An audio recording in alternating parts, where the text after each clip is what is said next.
I ran on protecting the unborn, and I ran on giving you the opportunity to vote on the value of the vote amendment. I ran saying I was going to do it, and when I got there, I did it. It was one of my first votes. It was one of the proudest votes that I took. Really an honor. Thank you. It was an honor to do that as your representative.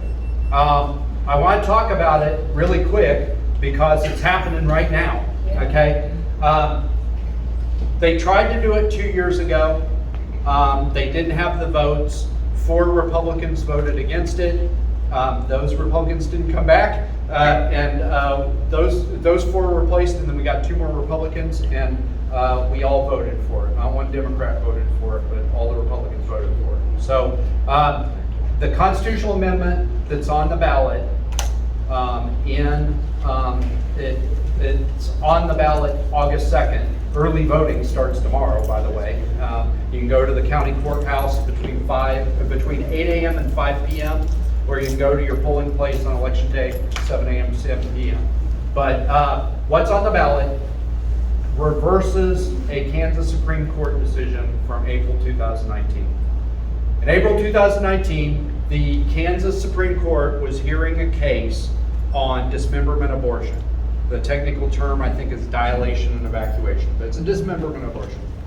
And there was a ban on it that had been passed by an overwhelming majority in the legislature.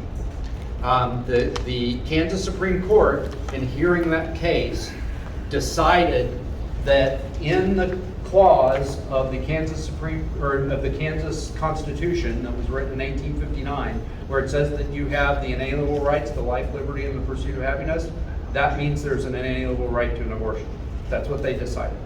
And so all the abortion law that they were hearing was was ruled unconstitutional, and any future law that would be passed by the legislature and any law that was on the books currently was presumed unconstitutional.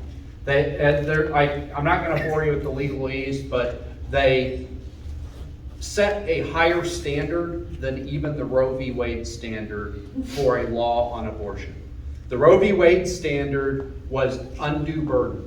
A law to be constitutional couldn't place an undue burden on the practice of abortion or the access to abortion.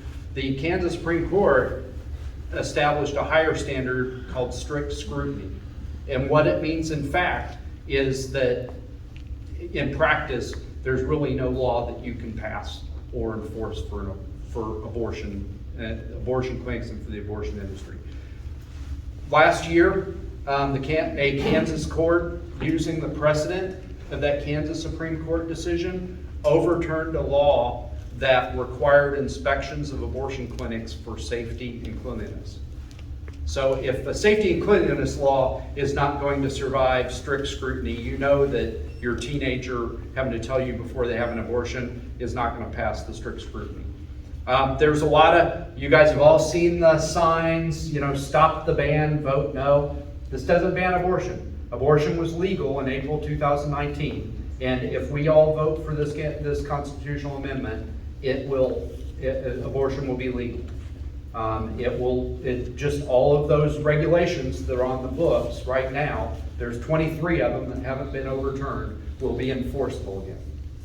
Things like your teenager having to tell you that before they have an abortion. Things like no taxpayer funding of abortion. Things like those cleanliness and safety standards. We're going to have to repass that law because it was overturned by the Kansas Supreme Court. A lot of these laws were passed by bipartisan majorities in the House and Senate. But right now, they can't be enforced. Now, right now, the abortion clinics that are in the state are following them so as to create the perception that they're still in effect.